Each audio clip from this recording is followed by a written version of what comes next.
Hello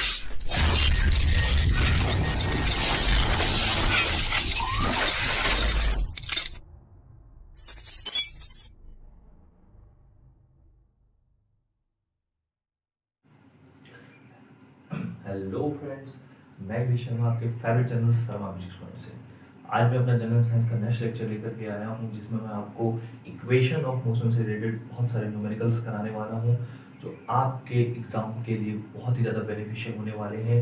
तो आप लोग इस लेक्चर को पूरा देखिएगा और ज़्यादा से ज़्यादा अपने फ्रेंड्स तक शेयर कीजिएगा और मेरे चैनल को सब्सक्राइब कीजिएगा। चलो, आज हम बढ़ते हैं अपने लेक्चर की तरफ, जो कि हमको बहुत सारे न्यूमेरिकल्स करने हैं। तो बिना टाइम वेस्ट करे, बिना इधर की बातें करें, सीधे लेक्चर पर आ जाते हैं। ओके, तो देखो, क्वेश्चन तो मैं आपको कराऊंगा, उससे पहले मैं बता दूं कि आज मैं आपको जो क्वेश्चन कराने वाला हूं, सब इक्वेशन ऑफ मोशन से रिलेटेड ही क्वेश्चन होंगे। तो इक्वेशन ऑफ मोशन हमारे पास कितनी थी? 3 थी। पहली इक्वेशन थी v equals to u plus at, और दूसरी इक्वेशन थी s equal to ut plus half at square. तीसरी इक्वेशन थी v square equal to u square plus 2as। क्योंकि हमको ये इक्वेशन प्रूव करने नहीं देगा एग्जाम में, कॉम्पिटिटिव एग्जाम में, क्लास एग्जाम या स्कूल एग्जाम में हो भी सकता है कि इक्वेशन प्रूव करने आ जाए। तो अगर डिमांड आएगी स्टूडेंट्स की, तो मैं इन इक्वेशंस को प्रूव करके भी एक लेक्चर बना दूंगा, या फिर कभी और मैं इसका एक लेक्चर शूट करूंगा जिसमें तीनों इक्वेशन को कैसे प्रूव करते हैं वो भी मैं आपको बता दूंगा। लेकिन अभी फिलहाल हम लोगों ने तीन इक्वेशन याद रखनी है और इनके सिंबल याद रखने हैं कि कौन सा सिंबल किसको डिनोट कर रहा है। इसमें जो v है ये है फाइनल वेलोसिटी, अंतिम वेग, और जिसमें u है वो है इनिशियल वेलोसिटी, प्रारंभिक वेग। इसमें a है एक्सेलरेशन, जिसको बोलते हैं त्वरण, और इसमें जो t है वो है टाइम, समय, और जिसमें s है ये हमारा डिस्प्लेसमेंट, विस्थापन। और ये दूरी भी होगा कभी कभी, कब? ये यही चीज मैंने आपको अपने लास्ट लेक्चर में बताई थी कि जब कोई भी ऑब्जेक्ट स्ट्रेट लाइन मोशन करेगा और एक ही डायरेक्शन में करेगा, तो उस केस में उसकी डिस्टेंस और डिस्प्लेसमेंट इक्वल होगी, स्पीड और वेलोसिटी भी इक्वल होगी। तो ये सारे सिंबल मैंने आपको इसमें बता दिए। इस तरीके से एक कॉन्सेप्ट हमने और याद रखना है कि जब वस्तु, कोई भी ऑब्जेक्ट रेस्ट से चलना शुरू करे तो इनिशियल वेलोसिटी 0 लेंगे। जब हमको क्वेश्चन में यदि कहता है कि कोई भी ऑब्जेक्ट, कोई भी बंदा जब रेस्ट से चलना शुरू कर रहा है, तो उस केस के लिए हम उसकी इनिशियल वेलोसिटी 0 ले लेंगे, और जब वस्तु चलते चलते रेस्ट में हो जाए तो फाइनल वेलोसिटी v 0 ले लेंगे। ठीक है, ये दो चीजों का हमें ध्यान रखना है अपने न्यूमेरिकल को करते समय। तो ठीक है, जो भी ये न्यूमेरिकल मैंने आपको बोर्ड में लिखा है, ये इक्वेशन ऑफ मोशन से रिलेटेड है, इसको सॉल्व करते हैं। इसमें जो तीन इक्वेशन मैंने भी आपके सामने बोर्ड में लिखी थी, इन तीन इक्वेशन में से एक इक्वेशन लगेगी, अकॉर्डिंग टू कंडीशन हमको इक्वेशन लगानी है कि कैसा डाटा हमको गिवन है। ठीक है, क्वेश्चन पढ़ते हैं। An object starts to move from rest with uniform acceleration. If the object covers the distance s1 in the 10 second and the distance s2 in the 20 second, then s1 ratio s2 will be। एक वस्तु स्थिर अवस्था से एक समान त्वरण से चलना आरंभ करती है, स्थिर अवस्था से, तो स्थिर अवस्था से चलना आरंभ करती है। तो इसके सॉल्यूशन में हमको सबसे पहले ये पता चल गया कि u इनिशियल वेलोसिटी 0 होने वाली, स्टार्ट्स फ्रॉम रेस्ट कह रहा है, तो इनिशियल वेलोसिटी उसकी 0 होगी। यदि वस्तु 10 सेकंड में s1 दूरी चलती है, तो कंडीशन दी है कि t1 जब 10 सेकंड है, व्हेन टाइम इज 10 सेकंड वो कर लेती है, तो वो डिस्टेंस जो ट्रेवल करती है वो s1 डिस्टेंस ट्रेवल करती है, s1 डिस्टेंस को वो ट्रेवल करती है। सॉरी, और ये बोल रहा है कि 20 सेकंड में s2 दूरी तय करती है। अब जब वो टाइम लेती है 20 सेकंड, तो उस केस में वो s2 डिस्टेंस ट्रेवल करती है। तो हमको क्या बताना है? s1 और s2 जो डिस्टेंस है उनका एक रेशियो बताना है। तो यहाँ पर हमको t गिवन है, s हमको फाइंड आउट करना है। तो s हमको दो इक्वेशन से मिल रहा है। इक्वेशन थर्ड जो है v square equal to u square plus 2as, लेकिन वहां हमको a नहीं गिवन है, तो a के चक्कर से हम फंस सकते हैं। तो हम दूसरे वाले से चले जाते हैं। दूसरी इक्वेशन अपने पास है s equal to ut plus half at square. इससे मैं क्या करता हूँ, पहली कंडीशन का यूज करके इक्वेशन बना देता हूँ। पहली कंडीशन में बोल रहा है कि डिस्टेंस ट्रेवल करता है s1 और इनिशियल वेलोसिटी 0 है, तो 0 into T plus half a into T, value दे रखी है यहाँ पे 10 का स्क्वायर। 10 का स्क्वायर में डायरेक्टली यहाँ पे क्या कर सकता हूँ, 100 लिख सकता हूँ। और अगर मैं यहाँ से s2 दूसरी कंडीशन को लेकर के इक्वेशन बना दूं, तो वो भी 0 इंटू टी, क्योंकि u इनिशियल वेलोसिटी 0 थी, रेस्ट से चलना आरंभ करती है, plus half a into T square, मतलब 20 का स्क्वायर। 20 का स्क्वायर में क्या लिख सकता हूँ, 400 लिख सकता हूँ। अब S1 और S2 का रेशियो चाहिए, तो इन दोनों को डिवाइड कर दो। जैसे ही डिवाइड करोगे तो 1/2a से 1/2a कट जाएगा, ये वाला टर्म तो पूरा जीरो हो गया, ये टर्म भी पूरा जीरो हो गया। तो S1/S2 जो यहाँ पे आ गया वो आ गया 100/400, जीरो से जीरो कट, जीरो से जीरो कट। तो S1 और S2 का जो रेशियो आया अपना वो 1/4 का आया। ठीक, कहना क्या चाह रहा था इस क्वेश्चन में कि कोई ऑब्जेक्ट यहाँ से यहाँ तक चलता है S1 डिस्टेंस, टाइम कितना लेता है यहाँ से यहाँ तक, वो T1, फिर यहीं से चलना आरंभ करता है, जब वो T2 टाइम लेता है तो S2 डिस्टेंस से करता है। तो ये S1 और S2 का रेशियो बताना था। अच्छा, इक्वेशन तीसरी इक्वेशन से क्या ये सॉल्व हो सकता है, तो हम देख सकते हैं, देखो v² equal to 2v² equal to u² plus 2as। हमको फाइनल वेलोसिटी नहीं पता है, इनिशियल वेलोसिटी अपनी 0 है, प्लस 2as। अब इसमें फाइनल वेलोसिटी के बारे में कुछ नहीं कहा है, तो फाइनल वेलोसिटी दोनों की एक जैसी भी कैसे लेकर के चलेगी, तो उसको दूसरी इक्वेशन से सॉल्व करेंगे। ठीक है, चलो नेक्स्ट क्वेश्चन देखते हैं।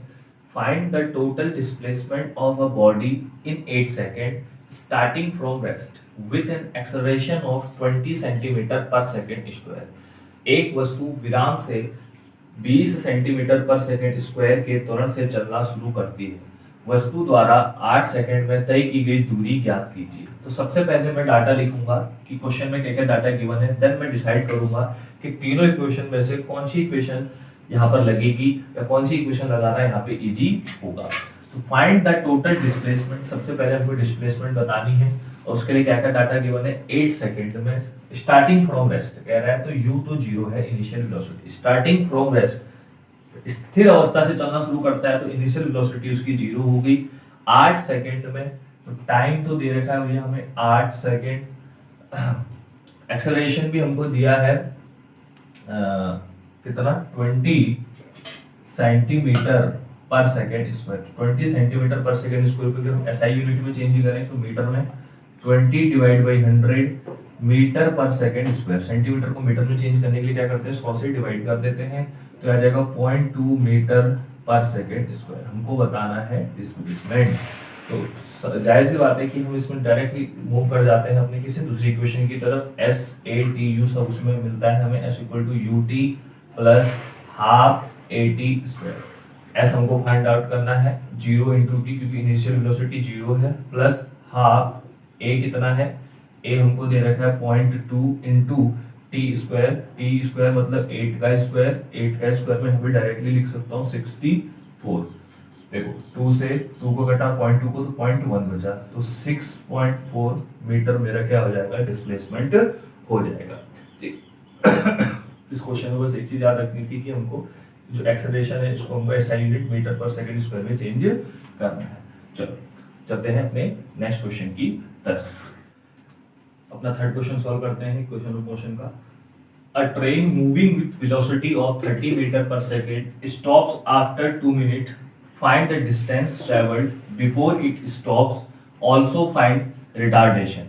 30 मीटर पर सेकंड के वेग से चल रही एक रेलगाड़ी 2 मिनट के पश्चात रुक जाती है। रेलगाड़ी के रुकने से पूर्व उसके द्वारा चली गई दूरी और उसका मंदन ज्ञात करना है। तो मंदन या रिटार्डेशन क्या होता है, ये मैं आपको अपने लास्ट लेक्चर में बता चुका हूँ कि ऋणात्मक त्वरण को ही मंदन कहते हैं। Negative value of acceleration is known as retardation. तो हमको यहाँ पे नेगेटिव वैल्यू ऑफ एक्सेलरेशन निकालना है, वही हमारा रिटार्डेशन होगा। या फिर हम ऐसा कह सकते हैं कि हमको यहाँ पर ऋणात्मक त्वरण निकालना है, वही हमारा मंदन होगा। तो सबसे पहले क्वेश्चन में गिवन डाटा लिख लेते हैं कि क्वेश्चन में गिवन डाटा क्या क्या है। तो सबसे पहले कि train moving with velocity 30 metre per second, तो इनिशियल वेलोसिटी दे रखी है 30 मीटर पर सेकंड की।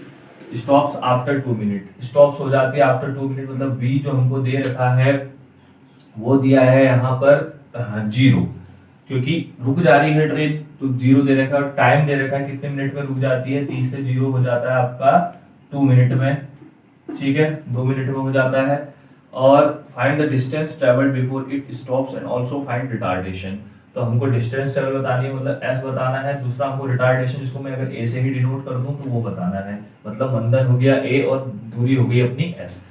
तो सबसे पहले मैं इसमें रिटार्डेशन निकालना पड़ेगा मुझे।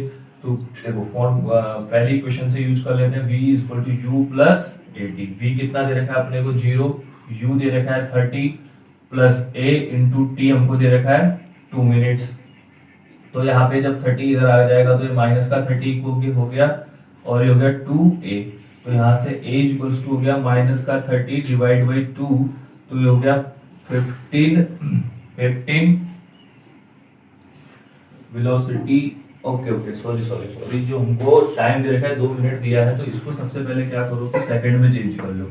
ये 2 मिनट है, इसको सेकंड में चेंज करने के लिए 2 इंटू 60 करना पड़ेगा, तो ये हो गया 120 सेकंड। 120 सेकंड हो गया, तो यहाँ पे 120 हमको वैल्यू पुट करनी पड़ेगी और 30 इस तरफ आ गया, तो ये 2 नहीं होगा, ये 120 हो जाएगा और नीचे भी 120 हो जाएगा। तो वैल्यू आ जाएगी आपकी माइनस का 1/4 या फिर कह सकते हो माइनस का 0.25 मीटर पर सेकेंड स्क्वायर।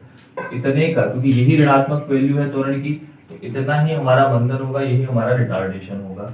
अब दूसरी चीज हमको फाइंड करनी है डिस्टेंस, तो वो दूसरी इक्वेशन से हो सकती है s equal to u t plus half a t square. u अपने पास दे रखा है 30, t हमको दे रखा है 120 सेकंड में वो 0 हो जाता है, मतलब 2 मिनट में 0 हो जाता है फाइनल वेलोसिटी। तो 1/2 इंटू a हमको दे रखा है 0.25, आ रहा है हमारा माइनस 0.25, लेकिन हम लोग इसको भिन्न के रूप में रखते हैं, फ्रैक्शन के रूप में रखते हैं, तो हो जाएगा -1/4 और t उतना हो गया 120। तो 120 का स्क्वायर है, तो 120 गुणा 120 लिख देता हूँ। 120 गुणा 30 करोगे तो 0 0 12 या 36, तो ये 3600 आ जाएगा। प्लस माइनस यहाँ पे माइनस आ जाएगा और ये हो जाएगा आपका 2 से 120 को कट करो तो 60 और 4 से 120 को यदि हम कट कर दें तो 30। तो 30 और 60 की जब हम मल्टीप्लाई करेंगे, 30 और 60 की जब हम लोग मल्टीप्लाई करेंगे तो कितना आ जाएगा ये 0 0 36 18 1800, तो ये 1800 आ गया। तो इसकी जो डिस्टेंस इसने ट्रेवल करी बेसिकली वो कितनी आ गई 1800 मीटर। कितनी डिस्टेंस ट्रेवल करी इसने 1800 मीटर। कितने मिनट में तय कर ली इसने 2 मिनट में। 30 मीटर पर सेकंड की स्पीड से वो ट्रेन चल रही थी। तो इस क्वेश्चन में सबसे पहले हमको उसकी क्या कहते हैं, एक ट्रेन की हमको इनिशियल वेलोसिटी दी थी कि 30 मीटर पर सेकंड की स्पीड से चल रहा था और वो 2 मिनट में जाकर के रुक गया। तो हमने फाइनल वेलोसिटी 0 ले ली। हमको बताना था कि उसने 2 मिनट में कितनी डिस्टेंस ट्रेवल करी। तो 2 मिनट को सबसे पहले हमने सेकंड में चेंज कर लिया, देन हमको एस फाइंड आउट करना है और a acceleration, negative acceleration find out करना है। वही रिटार्डेशन होगा, वही मंदन होगा। तो अगर हम लोग डायरेक्टली एस वाली इक्वेशन से जाते तो हमारे पास ए नहीं था, इसलिए पहले हमने इक्वेशन फर्स्ट लगा करके ए फाइंड आउट कर लिया। वो हमारा मंदन हो गया क्योंकि नेगेटिव वैल्यू आ रही है, वही रिटार्डेशन हो गया। देन हमने इस ए को यहाँ पर यूज करके हमने अपना एस फाइंड आउट कर लिया, डिस्टेंस फाइंड आउट कर लिया। ठीक है, चलो चलते हैं नेक्स्ट क्वेश्चन करते हैं। क्वेश्चन का ये हमारा चौथा क्वेश्चन है आज का। देखो इसमें क्या दे रखा है, initial velocity of a body is 30 metre per second. Initial velocity मतलब u हमको दे रखा है 30 metre per second and acceleration is 0.1 metre per second square. Acceleration दे रखा है 0.1 metre per second square. Find time taken to cover 1000 metre. Time taken to cover 1000 metre. तो s दे रखा है 1000 मीटर और टाइम बताना है कि इस 1000 मीटर को इस वेलोसिटी के साथ, इस एक्सेलरेशन के साथ 1000 मीटर दूरी तय करने में हमको कितना समय लगेगा। तो ये लिखा गया कि एक वस्तु का प्रारंभिक वेग 30 मीटर पर सेकंड और त्वरण 0.1 मीटर पर सेकंड स्क्वायर है। वस्तु को 1000 मीटर की दूरी तय करने में कितना समय लगेगा। हिंदी मीडियम वाले इस क्वेश्चन को यहाँ से देख सकते हैं। देखो इस क्वेश्चन को करने के लिए डायरेक्टली सेकंड इक्वेशन से जाते हैं क्योंकि एस यू ए टी सब उसमें होता है। तो s equal to u t plus half a t square. चिड़िया भी बहुत चहक रही है आज बाहर। तो S हमको दे रखा है 1000 मीटर, ओके। U हमको दे रखा है 30, T हमको फाइंड आउट करना है प्लस हाफ A हमको दे रखा है 0.1 ना रख करके मैं 0.1 को लिख देता हूँ 1/10। 0.1 को क्या लिख सकते हैं 1/10 मीटर पर सेकंड स्क्वायर हो गया ये और T स्क्वायर। देखो इसको इक्वेशन यहाँ क्या हो रहा है, नीचे आ जा रहा है 10 × 2 20 नीचे आ रहा है। 20 से क्या कर देता हूँ पूरी इक्वेशन में दोनों तरफ 20 से गुणा कर देता हूँ। 20 से गुणा करूंगा तो 1000, 20 से गुणा करूंगा तो कितना हो जाएगा ये 20000 इक्वल टू 30 × 20 करूंगा तो 600 t प्लस 20 नीचे है, 20 को ऊपर मल्टीप्लाई करूंगा तो कितना हो जाएगा, 20 20 कट जाएगा, बचेगा टी स्क्वायर। इक्वेशन बन रही है कैसी है, t square plus 600t minus 20,000 equal to 0।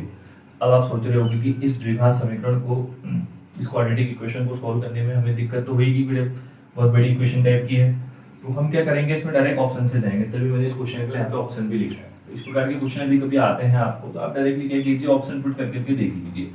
पहला ऑप्शन है 3 सेकंड, 3 सेकंड मतलब टी के जगह 3 सेकंड रख के देखो, इसको सॉल्व करो, 0 के बराबर आना चाहिए। जगह मैं 3 सेकंड रखता हूँ तो 3 का स्क्वायर कितना हो जाएगा, 9 प्लस 6 3 1800, 1800 प्लस 9 में से 20,000 घटाएंगे तो 0 नहीं आएगा। तो पहला ऑप्शन तो हमारा हो गया कट। देखो ऑप्शन कैसे रखना है कि 3 सेकंड दिया, टी की वैल्यू दी है ना, ये टाइम तुमको फाइंड आउट करना था, मतलब टी की वैल्यू दी होगी। एक एक ऑप्शन उठाओ, यहाँ पे जल्दी जल्दी पुट करते रहो, जो ऑप्शन से वैल्यू इसको इक्वेशन सॉल्व करके 0 के बराबर आनी चाहिए।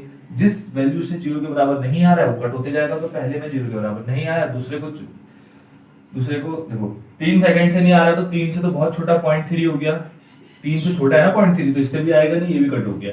30 से चेक करते हैं, 30 का स्क्वायर, 30 की जगह 30 रखेंगे, 30 का स्क्वायर कितना हो जाएगा, 900 प्लस 600 इंटू 30, तो 900 और 6 ये हो गया 18,000, 18,090 आएगा।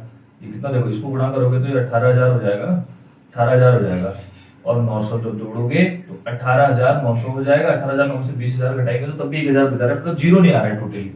तो ये ऑप्शन भी कट हो गया। तो ऑप्शन बचा कौन सा, सी ऑप्शन। तो सी ऑप्शन इसका क्या हो गया, हमारा करेक्ट आंसर हो गया। इस प्रकार के क्वेश्चन में अगर आप इक्वेशन सॉल्व करने गए तो हो सकता है कि आप क्वेश्चन में फंस जाओ। इसलिए मैंने इस क्वेश्चन के लिए पर्टिकुलर क्या लिखे थे, ऑप्शन लिखे थे कि आप यहाँ पे चेक करो, ऑप्शन से इसको चेक कर लो, फटाफट से अपना आंसर टिक कर दो, क्योंकि एग्जाम में हमारे पास टाइम भी क्या होता है, कम होता है। ओके, चलो नेक्स्ट क्वेश्चन की तरफ बढ़ते हैं। अपने नेक्स्ट क्वेश्चन की तरफ बढ़ते हैं, जो कि आज का 5वां और आज का ये लास्ट क्वेश्चन होने वाला है। ठीक है, इक्वेशन ऑफ मोशन से और बहुत क्वेश्चन करेंगे जब हमारे चैप्टर पूरा कंप्लीट हो जाएगा। 2 पार्ट चैप्टर तो और कर देंगे थ्योरी के, देन हम और भी क्वेश्चन करने वाले हैं। तो डोंट वरी स्टूडेंट्स। तो a train was moving at a rate of 36 kilometre per hour when the brakes was applied it comes to rest in a distance of 200 meter. Calculate retardation produced in the train. ये कह रहा है कि एक train चल रही है हमारी, यू दे रही है initial velocity 36 kilometre per our की स्पीड से। अब इसमें ब्रेक अप्लाइड किए, ब्रेक लगाने के बाद 200 मीटर बाद वो रुक जाती है, तो उसका मंदन ज्ञात करो, रिटार्डेशन ज्ञात करो। ऐसा ही है, हिंदी मीडियम वाले छात्र यहाँ पे इसको नीचे लिखा हुआ है हिंदी लैंग्वेज में क्वेश्चन को, उसको पढ़ सकते हैं। तो ये जो हमको यू दे रखा है 36 किलोमीटर पर आवर में दिया, इसको चेंज करो मीटर पर सेकंड में। कैसे चेंज करोगे, 36 इंटू 1000 करोगे, क्योंकि किलोमीटर को मीटर में चेंज करने के लिए 1000 से गुणा करना पड़ता है। अपॉन में नीचे क्या है, हावर, हावर को सेकंड में चेंज करने के लिए हावर नीचे में, इसलिए हम लोग नीचे क्या करेंगे, एक हावर में 60 मिनट होते हैं, 60 मिनट और एक मिनट में 60 सेकंड होते हैं, तो 60 गुणा 60, समझ रहे हो कि 36 किलोमीटर पर आवर था, उसको हमने कैसे चेंज किया कि किलोमीटर को मीटर में चेंज करने के लिए 1000 से मल्टीप्लाई कर दिया, और हावर को सेकंड में चेंज करने नीचे हावर था तो उसको 60 गुणा 60 इसलिए किया क्योंकि एक मिनट, एक हावर में 60 मिनट और एक मिनट में 60 सेकंड, तो 60 गुणा 60, 0 से 0 कट, 0 से 0 कट, तो 36 को अभी ऐसे रहने दो फिलहाल। 10 अपॉन 36, 10 अपॉन 36 को आप क्या लिख सकते हो, 36 2 5 जा 10 2 5 10, और ये 18 टाइम जाएगा तो 5 अपॉन 80। तो अब हमको क्या याद रखना है, ये वाली चीज कि यदि कभी भी हम किलोमीटर पर आवर को मीटर पर सेकंड में चेंज करें तो डायरेक्टली उस वैल्यू को आप 5/18 से डायरेक्टली गुणा करो। तो ये एक एक नंबर के क्वेश्चन, छोटे छोटे क्वेश्चन एग्जामों में आते भी हैं। एक किलोमीटर पर आवर में आपको वैल्यू दी होगी, उसको मीटर पर सेकंड में चेंज करना होगा। तो किलोमीटर पर आवर में जो भी आपको वैल्यू दी है, उस वैल्यू को 5/18 से गुणा करके डायरेक्टली हम लोग काय में लिख सकते हैं, मीटर पर सेकंड में लिख सकते हैं। आपको बार बार हर जगह 1000 गुणा 1000/60/60 करने की जरूरत नहीं है, डायरेक्टली आप लोग 5/18 से गुणा कर दो। ओके, तो अगर मैं यहाँ पे 5/18 से गुणा किया तो 18 दूनी 36, तो हो गया 5 दूनी 10 मीटर पर सेकंड। अब सोचो कि मीटर पर सेकंड में वैल्यू दी होती और मेरे को ले जाना होता किलोमीटर पर आवर में, तो कुछ नहीं करना है, तरीका तो वही है कि आप ऊपर मीटर दिया है तो मीटर को किलोमीटर में चेंज करने के लिए 1000 से भाग दोगे, और नीचे सेकंड दिया है तो नीचे सेकंड से क्या करोगे, उसके बाद उसको हावर में चेंज करने के लिए देन वही प्रोसेस आप अपनाओगे।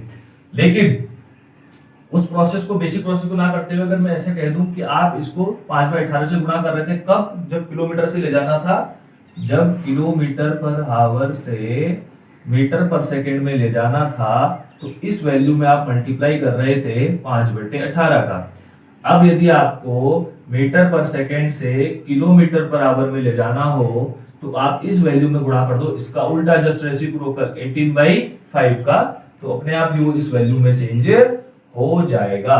तो ये जो चीज मैंने यहाँ पे लिखी है कई एग्जामों में एक नंबर में पूछी जाती है, इसको अपने ध्यान में रखना है। तो इस क्वेश्चन को मैंने यहाँ पे लिया भी था कि मैं इस चीज को बता पाऊं करके। चलो, तो u अपना आ गया अपना 10 मीटर पर सेकेंड, और अपने को दे रखा है distance s equal to 200 metre. अरे बोलता है कि एक्सेलरेशन रिटार्डेशन बताओ, तो रिटार्डेशन बताने के लिए देखो, a train was moving at a rate of 36 kilometre per hour, मतलब u the initial velocity, when the brakes was applied it comes to rest. Okay, it comes to rest का मतलब ये हो गया कि भैया v भी हमारे को 0 दिया है, रुक जा रही है, तो फाइनल वेलोसिटी अंतिम वेग अपना 0 हो जाएगा, was applied it comes to rest. Okay, in a distance of 2000 metre, sorry 200 metre, तो s हमको दिया है 200 metre. Calculate retardation produce in the train, retardation बताना है, मतलब a बताना है, और a बताने के लिए अगर मैं पहली इक्वेशन से जाता हूं तो v equal to u plus 80 दी जा सकता, क्यों? क्योंकि हमारे पास a नहीं है, तो t कैसे मिल जाएगा, है ना? सॉरी a, t नहीं है तो a कैसे मिल जाएगा, a फाइंड आउट करना है, तो v और u तो है, इससे नहीं जा सकते, तो v square equal to u square plus 2as, v है, u है, s है। हाँ, ये जो तीसरी इक्वेशन है इससे हम लोग मूव कर सकते हैं। तो ये देखो, यही चेक करना है हमने, जो क्वेश्चन में डाटा गिवन है उसके अनुसार आप कौन सी इक्वेशन लगा पाओगे उसी को चेक करना होता है, ठीक है? तो v दे रखा है 0, 0 का स्क्वायर इक्वल टू u दे रखा है अपने को 10, 10 का square plus 2 into a into s दे रखा है 200 मीटर। 0 का स्क्वायर 0, 10 का स्क्वायर हो गया अपने पास 100 प्लस 200 गुणा 2 कितना हो गया 400 इंटू a, 100 इधर आकर के कितना हो जाएगा माइनस का 100 इक्वल टू 400 a।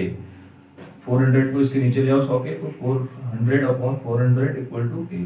तो a को क्या लिख पाओगे आप लोग, माइनस का 1/4, 0 से 0 कर दिया, 0 से 0 कर 1/4 कर दिया, माइनस का 1/4 को आप लोग 0.25 मीटर पर सेकंड स्क्वायर लिख सकते हो। तो ऋणात्मक वैल्यू आ रही है त्वरण की, इसी को कहते हैं मंदन और इसी को कहते हैं रिटार्डेशन। तो the negative value of acceleration is known as retardation. ऋणात्मक वैल्यू जो होती है त्वरण की उसी को हम लोग मंदन कहते हैं। तो आज ये बच्चों हमने 5 क्वेश्चन करे इक्वेशन ऑफ मोशन की। ये सभी क्वेश्चन प्रीवियस किन्हीं बहुत सारे एग्जामों में आए हुए हैं, उन्हीं क्वेश्चन को मैंने यहाँ पे उठाया है। अब स्टूडेंट्स आप मेरे सारे लेक्चरों को देखिए, थ्योरी भी पहले कंप्लीट करा रहा हूँ, देन मैं न्यूमेरिकल में पढ़ रहा हूँ, तो ज्यादा कॉन्सेप्ट क्लियर हो रहा होगा कि थ्योरी भी कंप्लीट हो जा रही है, क्वेश्चन भी कंप्लीट हो जा रहे हैं, ठीक है? तो आप लोग क्या कीजिए कि मेरे चैनल को ज्यादा से ज्यादा शेयर कीजिए, और मैं आपको फिर और अच्छे से अच्छे यहाँ पे मैं कंटेंट आपको प्रोवाइड कराऊंगा। ओके फ्रेंड्स, तब तक के लिए टाटा, बाय बाय।